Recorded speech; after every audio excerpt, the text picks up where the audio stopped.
హైదరాబాద్ లో press club లో round table పేరుతో అక్కడ మీటింగ్ పెట్టి ఆంధ్రప్రదేశ్ గురించి, ఆంధ్రప్రదేశ్ లో రాజకీయ పార్టీల గురించి, ఆంధ్రప్రదేశ్ పోలీసుల గురించి వాళ్ళు మాట్లాడినటువంటి మాటలు ఇవి పూర్తిగా అభ్యంతరకరం.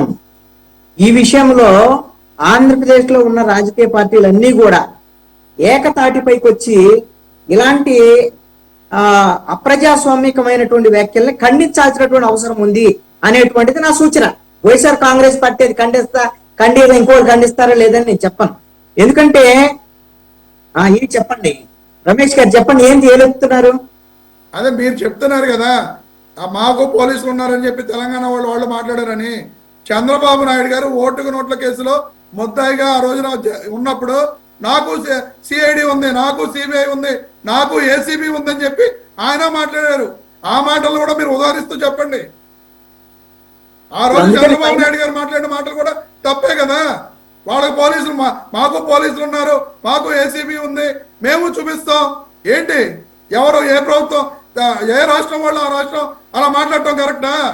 చంద్రబాబు నాయుడు గారి మాటలను కూడా మరి ఆ రోజున మీరు ఎక్కడ ఖండించలేదే. చంద్రబాబు నాయుడు గారు ఇలాగా ఖండించమని మీకు హితబోధం చేస్తా ఉంటే మళ్ళీ మీరు చంద్రబాబు నాయుడు గారు అదే చెప్తారు.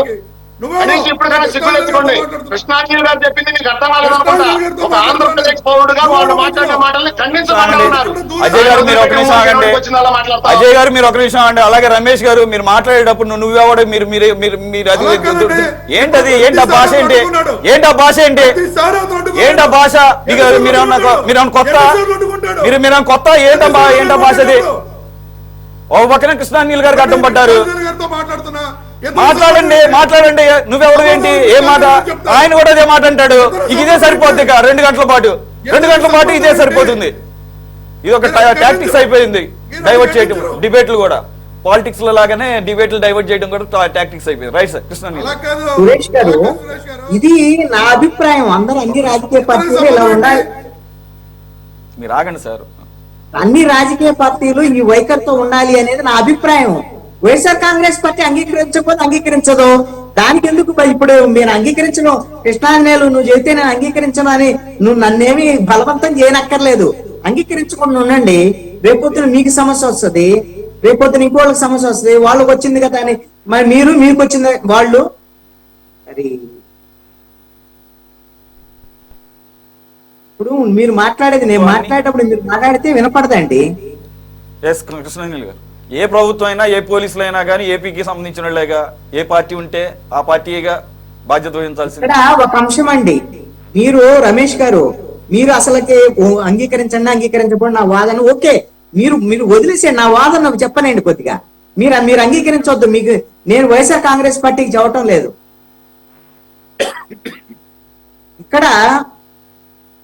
అక్కడ పెట్టినటువంటి వాళ్ళందరూ కూడా అది తెలంగాణ ప్రజానీకం తరపును తెలంగాణకు సంబంధించినటువంటి రాజకీయ పార్టీలో వ్యవహారం ఏమీ లేదండి.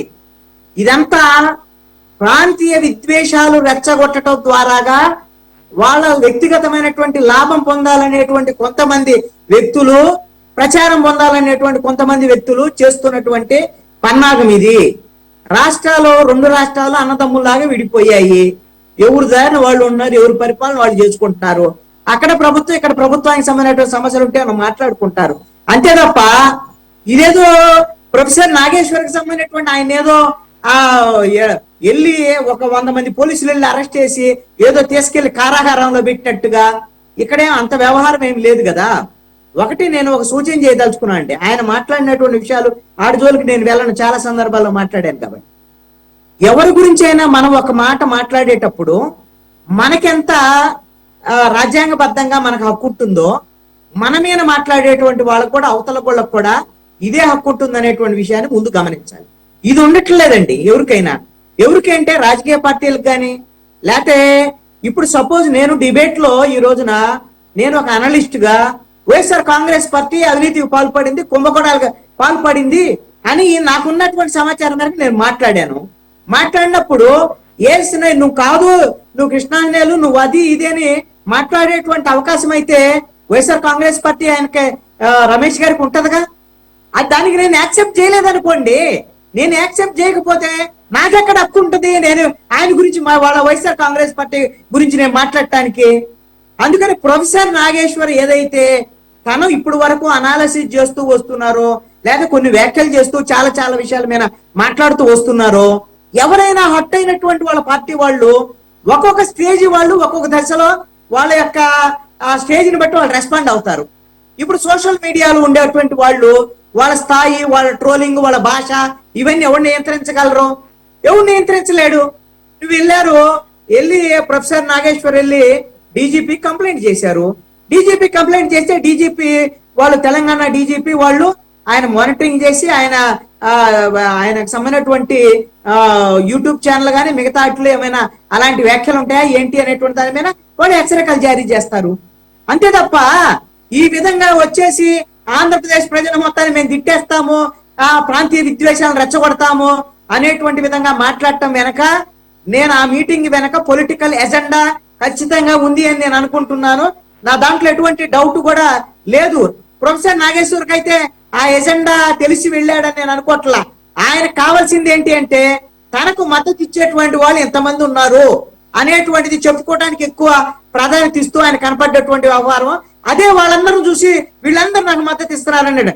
నిజంగానే ఆయన కూర్చొని వాళ్ళ మీటింగ్ అన్న వాళ్ళ చెప్పిన అన్ని మాటలుగా వినుంటే ప్రొఫెసర్ నాగేశ్వర్ చెప్పే మాటలకి వాళ్ళు మాట్లాడేటువంటి మాటల్ని యాక్సెప్ట్ చేయకూడదు, ఖచ్చితంగా యాక్సెప్ట్ చేయకూడదు. మరి అలాంటి మాటలను ఎలా యాక్సెప్ట్ చేస్తారు? మీరు యాక్సెప్ట్ చేయకూడదు కదా. అందుకని ఆ విధంగా జరిగినటువంటి సమావేశము రెండు ప్రాంతాల మధ్య, రెండు రాష్ట్రాల మధ్య చిచ్చు పెట్టేటువంటి విధంగా ఉంది. ఇలాంటి వ్యాఖ్యలు అంగీకరించడానికి వీల్లేదు. అదే విధంగా రెండు రాష్ట్రాలు మన భారతదేశంలోనే ఉన్నాం. మనం రెండు రాష్ట్రాల మధ్య సరిహద్దులు రాష్ట్రాలకు సంబంధించినటువంటి, పాలనకు సంబంధించినటువంటి వ్యవహారాలే. అక్కడ వాళ్ళు ఇక్కడ వెళ్తారు, ఇక్కడ వాళ్ళు అక్కడికి వెళ్తారు. ఇది మామూలుగా జరిగేటువంటి విషయమే. ఇది జరిగినటువంటి రెండో రోజు అనుకుంటండి, అమెరికాలో ఒక తెలుగు యువత భార్యాభర్తలు నుంచొని ఉంటే అక్కడ అమెరికన్ అడుగుతున్నారు, ఎవరు మీరు, ఇండియన్సా? మేము ఆంధ్రప్రదేశ్ అని వాళ్ళు, తెలంగాణ ఏదో చెప్పారు. చెబితే మీకేంటి అమెరికాలో పని, మీరు వెళ్ళిపోండి ఇక్కడ నుంచి అని చెప్పేసి అమెరికా వాళ్ళు మాట్లాడారు. మన వాళ్ళు అందరూ వెళ్ళి, తెలంగాణ వాళ్ళు అమెరికాలో ఉంటారు, ఆంధ్రప్రదేశ్ వాళ్ళు ఉంటారు, అందరూ వెళ్తున్నారు కదా. ఈ విధమైనటువంటి ధోరణి, మీరు ఏ రాష్ట్రం ఆ రాష్ట్రంలో ఉండాలి, పక్క రాష్ట్రానికి రావడానికి వీల్లేదు అనుకుంటే మనం పక్క దేశానికి పోవడానికి వీల్లేదు. మనం ఈ విధమైనటువంటి హద్దులు గీసుకుంటే మనకే నష్టం జరిగేటువంటి అవకాశం ఉంటుంది. అక్కడ ఉండేటువంటి మాట్లాడినటువంటి రౌండ్ టేబుల్లో మాట్లాడినటువంటి ఏ ఒక్కళ్ళకి బాధ్యత లేదు. బాధ్యత ఉండేటువంటి పొజిషన్ లో కూడా వాళ్ళు లేరు. అందుకోసమనే ఒక రాళ్లు బండలేసేసి ఈ రోజున ప్రాంతీయ విద్వేషాలు రెచ్చగొట్టేటువంటి విధంగా వాళ్ళు చేసినటువంటి వ్యాఖ్యలు కరెక్ట్ అయినటువంటి కాదు.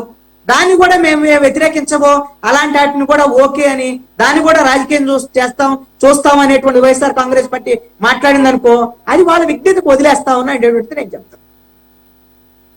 It's too late. చాలా టైం అయింది. Thank you very much for joining. Krishnanjaneyulu గారు, రమేష్ గారు, గఫూర్ గారు అండ్ అజయ్ గారు. ఇది వాళ్ళ టాప్ డిబేట్. మరో అంశంతో మళ్ళీ కలుద్దాం. Stay tune to city 24/7.